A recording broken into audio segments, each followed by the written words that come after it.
இன்னைக்கு நம்ம பார்க்க போகிற பதிவு தைப்பூச திருநாளன்று நம் வீட்டிற்கு கட்டாயமாக வாங்கி வரக்கூடிய 3 பொருட்களை பற்றி தான் பார்க்க போகிறோம். இந்த ஆண்டின் 2026 பிப்ரவரி 1 ஞாயிற்றுக்கிழமை தைப்பூச திருநாள் வருது. இந்த தைப்பூச திருநாள் அப்படிங்கிறது முருகனுக்கே உகந்த ஒரு தினம். அதனால் தைப்பூச திருநாள் அன்று இந்த பதிவில் சொல்லக்கூடிய 3 பொருட்களை வாங்கி வைங்க. நம்முடைய முருகப்பெருமானுடைய அருள் நிச்சயமாக கிடைக்கும். அது மட்டும் இல்லைங்க, கடன் பிரச்சனையில் உள்ளவர்களுக்கு கடன் விரைவில் தீரும், செல்வ வளம் பெருகும். இந்த 3 பொருட்கள் என்னென்ன அப்படிங்கிறத பற்றி தான் பார்க்க போகிறோம்.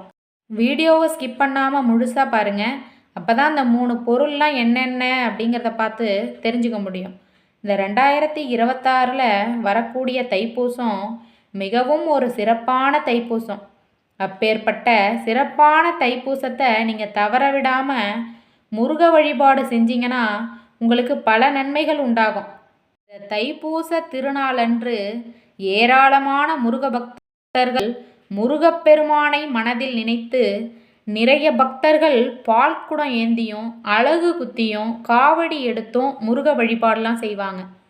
இன்னும் சில முருக பக்தர்கள் 48 நாட்கள் விரதம் இருப்பதும் 21 நாட்கள் விரதம் இருப்பதும், அப்படியும் முடியாதவங்க 7 நாட்கள் விரதம் இருப்பதும், இது போன்று முருகப்பெருமானை மனதில் நினைத்து இந்த தைப்பூச தினத்தெல்லாம் கொண்டாடுவாங்க. இப்படி இந்த தைப்பூச திருநாளன்று முருகப்பெருமானுக்காக விரதம் இருந்தும் காவடி எடுத்தும் முருக வழிபாடு செய்வதன் மூலமாக நம்முடைய வழிபாட்டிற்கான நல்ல பலன்கள்லாம் கிடைக்கும்.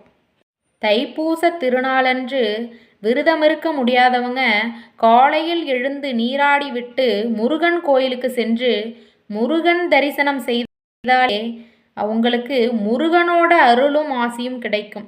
அப்படி கோவிலுக்கும் செல்ல முடியாதவர்கள் முருகனுக்கு பிடித்தமான மந்திரம் சொல்லலாம், முருகன் பாடல் பாடலாம். முருகனுக்கு பிடித்தமான கந்தகுரு கவசம், கந்த சஷ்டி கவசம், இது போன்ற பாடலை பாடுவதன் மூலமாக முருகன் அருளை பெறலாம்.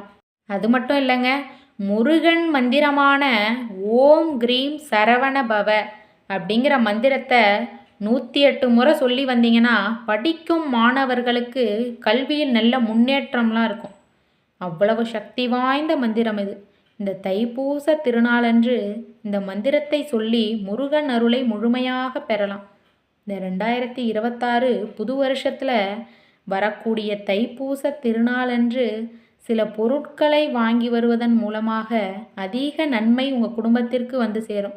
குறிப்பாக நான் இப்போ சொல்ல போகிற இந்த 3 பொருளை நீங்கள் வாங்கி வருவதன் மூலமாக செல்வ வளம்லாம் கிடைக்கும். நம்ம முதல்ல பார்க்க போகிற பொருள் என்ன அப்படின்னா, முருகனுக்கு பிடித்தமான மயில் தோகை. இந்த மயில் தோகையை வாங்கி உங்கள் வீட்டில் வைக்கலாம். ஏன் அப்படின்னா முருகனே உங்களுடன் இருக்கும் உணர்வுகள் எல்லாம் வரும். ரெண்டாவதாக நம்ம பார்க்க போகிற பொருள் என்ன அப்படின்னா, முருகர் ஃபோட்டோ, அப்படி இல்லைன்னா முருகர் கையில் வைத்திருக்கக்கூடிய வேல். இந்த 2 பொருளில் உங்களுக்கு பிடித்தமான ஒரு பொருளை நீங்கள் வாங்கி வைக்கலாம். மூணாவதாக நம்ம பார்க்க போகிற பொருள் என்ன அப்படின்னா, முருகனுக்கு பிடித்தமான செவ்வரளி. அதாவது இந்த சிவப்பு செவ்வரளி பூ பழமையான சாஸ்திரங்களிலும் கோவில் வழிபாட்டிலும் பெரும்பாலும் முருகனுக்கு சிவப்பு நிற அரளிப்பூவே சமர்ப்பணம் பண்ணுவாங்க. அப்பேற்பட்ட செவ்வரளி பூவை நீங்கள் வாங்கி வந்து வீட்டில் வச்சிங்கன்னா உங்களுக்கு முருகன் அருள் பரிபூரணமாக கிடைக்கும். அது மட்டும் இல்லைங்க, இந்த தைப்பூச திருநாளில் வெற்றிலை மற்றும் எலுமிச்சை பழத்தையும் நீங்கள் வாங்கி வரலாம். இந்த பதிவில் சொல்லியிருந்த 3 பொருளையும் வாங்கி வந்து உங்கள் வீட்டில் வச்சிங்கன்னா நிச்சயமாக முருகனோட அருளும் ஆசியும் முழுமையாக உங்கள் குடும்பத்திற்கு கிடைக்கும்.